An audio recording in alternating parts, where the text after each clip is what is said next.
Assalamu alaikum, Imperium Romanum, Statam Machaning Tatum.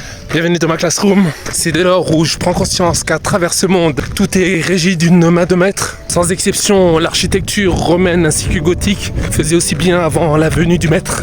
Nous allons dès lors plonger dans l'idéal absolu de la beauté et ainsi que de ses proportions les mieux gardées depuis le début de l'humanité. Sachant que la beauté va de pair avec la symétrie.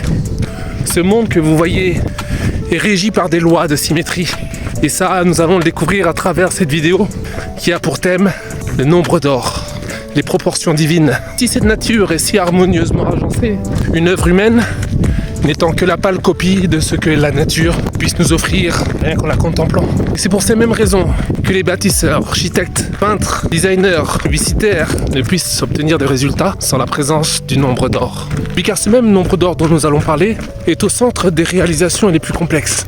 Qu'elles soient d'ordre structural, géométrique, biologique ou même botanique, cette figure mathématique est désormais au centre de notre environnement, occupant un espace aussi minime qu'il soit, et ce jusqu'à s'immiscer dans notre poche à travers un format respectant encore ses règles, celles du nombre d'or. Tous les éléments de la nature obéissent aux lois universelles de la divine proportion. Ces lois si fidèles à l'esthétisme ayant autre pour nom que les proportions dorées, les divines proportions.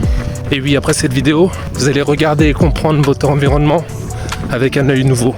Chaque structure biologique, humaine ou encore même animale dépend de cette figure mathématique que l'on nomme phi, qui représente le nombre d'or, dont la valeur est de 1,618. Alors quoi que vous le multipliez avec quelconque nombre entier, ce nombre gardera ses décimales 618,034 et ce jusqu'à l'infini. N'est-ce pas étonnant? Ceci devrait pouvoir nous déconcerter tant ces choses-là dépassent notre entendement. Nous allons de ce fait voir à travers une briève solution mathématique que ces rapports d'harmonie fonctionnent avec quel que soit le corps humain ou encore même animal. Prenons par exemple la taille standard d'un être humain, d'un homme. La hauteur du sol au nombril de cette personne, 1m13. Phi, le nombre d'or, 1,618, nous permet de connaître la taille entière de cet homme, 1m83. Ainsi, les mensurations de toute personne humaine sont homogènes, y compris celles atteintes d'un amimisme. Prenons comme exemple la première phalange de notre doigt. En la multipliant par 1,618, nous obtenons la longueur de la deuxième phalange de notre doigt. Et en prenant les deux premières phalanges de notre doigt et les multipliant par phi, donc 1,618, on obtient la longueur de la troisième phalange de notre doigt. Vous vous demandez sûrement comment les mathématiciens sont-ils parvenus à obtenir cette valeur 1,618. C'est ce que nous allons tenter de découvrir dès maintenant.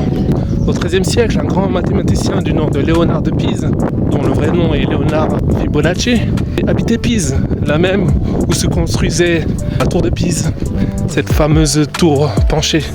D'ailleurs, c'est paradoxal. Il se pencha sur une suite de nombres entiers, à travers laquelle chaque terme est la somme des deux qui le précèdent. Elle commence tout d'abord avec le chiffre 1, que l'on additionne à lui-même, 1 plus 1, donc 2. Ce 2, avec le chiffre précédent qui est 1, donne 3. Ce 3, avec le chiffre précédent qui est 2, donne 2 plus 3, 5. Et ce 5 avec le 3 donne 8. Et ce 5 avec le 8 donne 13. 8 plus 13, 21. 21 plus 13, 34. 21 plus 34, 55. 34 plus 55, 89. Etc. etc. Et là, ce qu'il y a vraiment de très remarquable, c'est que le rapport des deux nombres consécutifs donne le coefficient 1,618. Et voilà.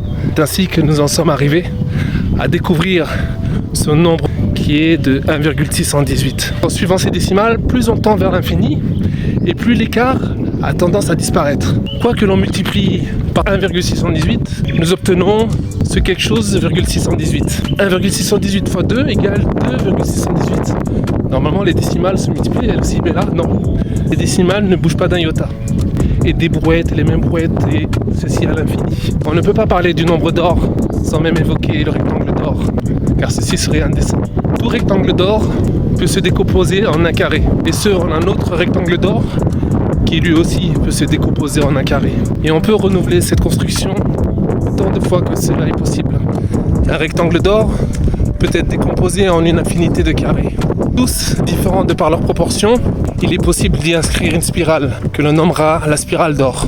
Nous pouvons ainsi remarquer que cette suite arithmétique apparaît même dans notre structure osseuse. Prenons l'os du bras. Celui-ci est relié par 2 autres, ceux de l'avant-bras. Eux-mêmes sont reliés par 8 autres os du poignet, qui à leur tour sont prolongés par 5 os de la main qui laisse enfin se détacher 5 doigts. Ces 5 doigts composés chacun de 3 os, à savoir 3 phalanges chacun. L'art, l'architecture, les monuments historiques ne sont pas en reste. Léonard de Vinci nous rappelle que la Joconde est un exemple parfait des proportions divines que ce tableau représente. Son nez, ses yeux sont parfaitement placés dans ce rectangle d'or et nous le trouvons en plein milieu de la spirale d'or. Toute œuvre a besoin d'un premier plan, d'un second plan et d'un arrière-plan.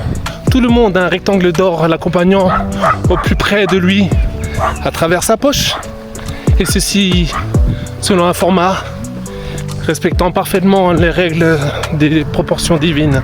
Prenons comme exemple certains objets du quotidien, comme le paquet de cigarettes.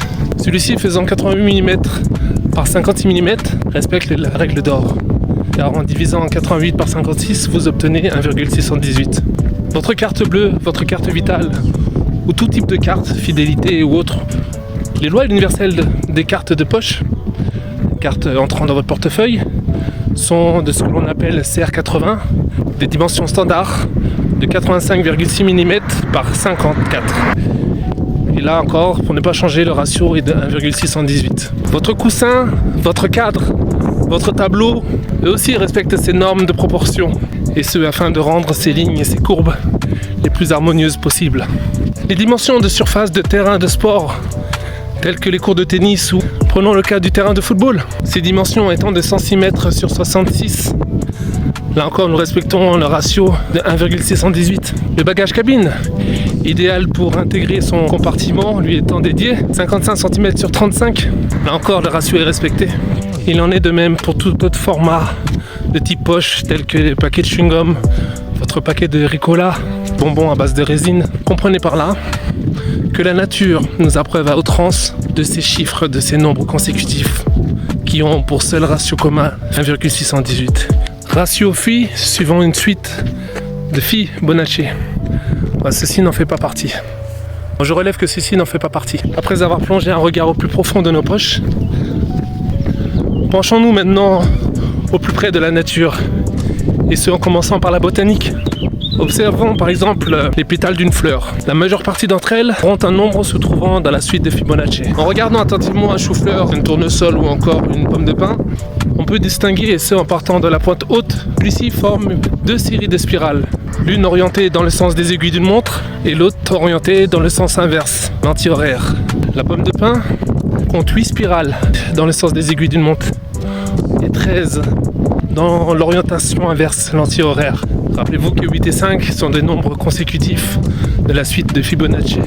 Le chou de Romanesco a 13 spirales orientées les sens des aiguilles d'une montre et 8 orientées anti-horaire.